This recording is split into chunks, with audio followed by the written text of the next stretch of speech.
યજમાનજી જરા સાંભળો. हाँ बोलो बोलो बोलो गुरु बापा. વરરાજાને બોલાવીએ. हाँ हमारा बोलाया हूँ. हाँ बोलो. आई गो सर. Okay sir.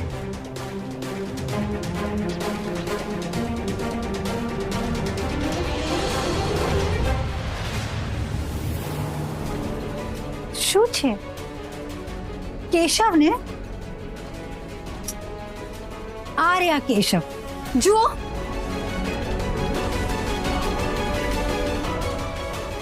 મીરવે કેશવને મારવાની બહુ ટ્રાય કરી, મને બચી ગયા. મારા કેશવ જીવે છે. એને કેશવ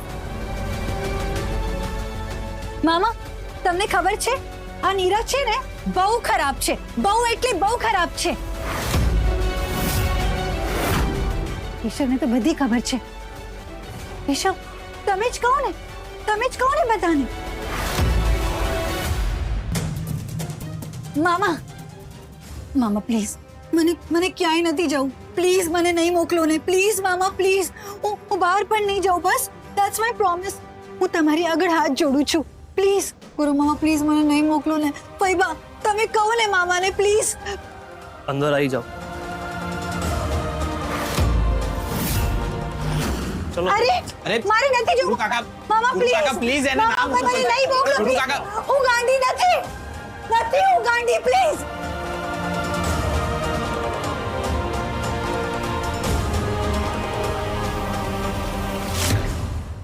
આજે સાંજે 6 વાગે મસ્ત મેળાપનું મુહૂર્ત છે ને એ તારે ચૂકવાનો નથી. હા બેટા, તારા લગ્ન એ મારી જવાબદારી છે ને. એ બહુ મોટું કામ છે મારી માટે દીકરા.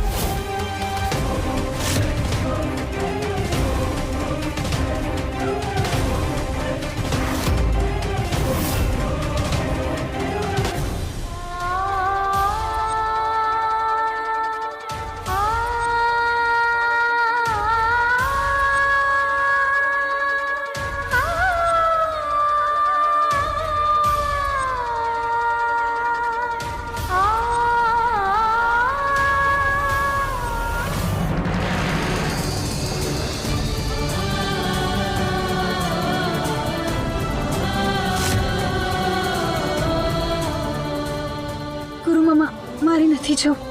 પ્લીઝ.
ઓમ સર્વમંગલ માંગલ્ય શિવે સર્વાર્થ સાધિકે શરણ્ય ત્રંબકે ગૌરી નારાયણી નમસ્તુતે.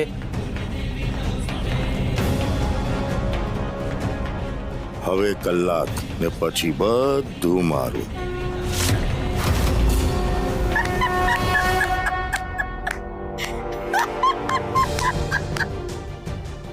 મામા, મામા પ્લીઝ, મારે અહીંયા નથી રહેવું. હું હજી પણ કહું છું.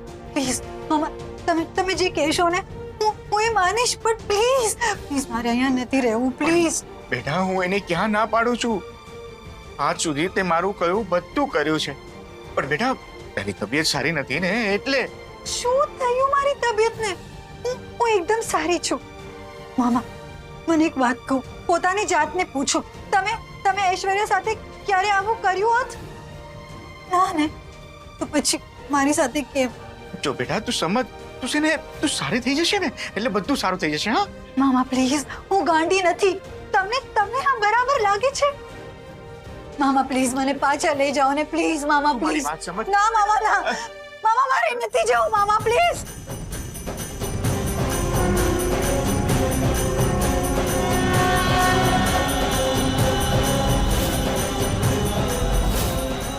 કાકા એક મિનિટ. હા માધવ બેટા બોલ. કાકા આ બધું મને બરાબર નથી લાગી રહ્યું. શું બરાબર નથી લાગી રહ્યું એટલે? ના તું કે હમણાં બદલી નાખીએ આપણે હમણાં. કાકા આજે વિધિ ચાલી રહી છે એની વાત કરી રહ્યો છું. મને કેમ એવું લાગે છે કે આની અગાઉ પણ મારા મેરેજ થઈ ચૂક્યા છે. એવું લાગે તને? લાગે કારણ કે આટલા વર્ષોથી તું આ દિવસના લગ્નના વિચાર કરી રહ્યો હતો, આ લગ્ન માટે સપના જોઈ રહ્યો હતો, એટલે કદાચ તને આજે એ બધું થઈ રહ્યું છે ને તો એવું લાગે. હા કાકા હું એ બધું નથી વિચારી રહ્યો. મને સાચેમાં લાગે છે કે મારા લગ્ન થઈ ચૂક્યા છે.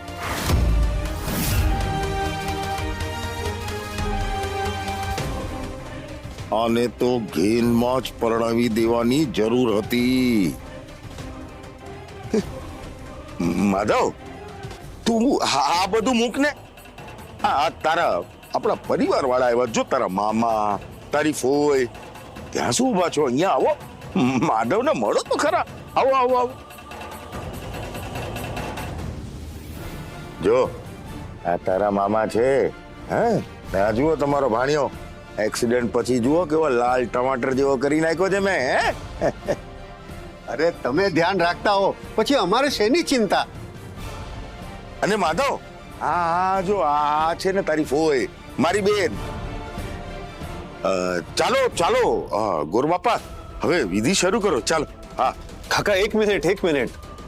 શું ઉતાવળ છે? હા મારા ફઈબા આવ્યા છે, મારા મામા આવ્યા છે, એમના ખબર તો પૂછું.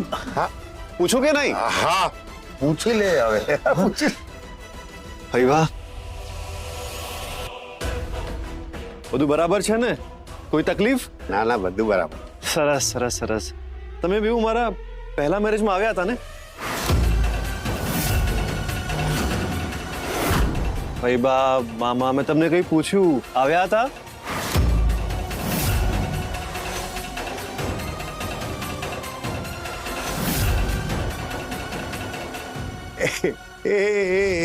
એ તો એવું છે ને ભાણિયા કે કેવી વાત કરો છો માધવ શેઠ? આ તમારા પહેલા જ લગ્ન છે. બાકી કોઈ નસીબદાર જ હોય જેને બીજા લગ્ન કરવા મળે. ના ખીમજી, આની અગાઉ પણ મારા મેરેજ થઈ ગયેલા હોય મને એવું લાગે છે. સપનામાં? તમે સપનામાં લગ્ન કર્યા છે?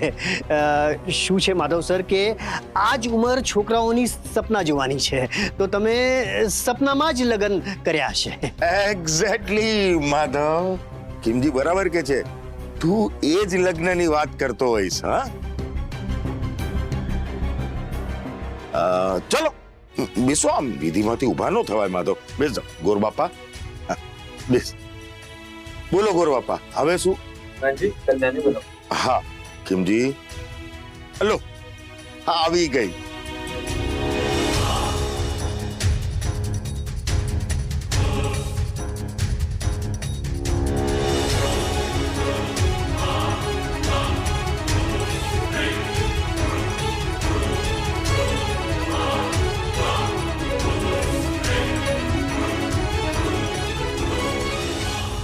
કોંગ્રેચ્યુલેશન્સ ફઈબા. હવેથી સૂર્યાબાના ગગન મહેલમાં તમારો રાજ. બસ મારું ધ્યાન રાખજો. ધ્યાન એનું રખાય જે નિર્દોષ અને પ્રમાણિક હોય.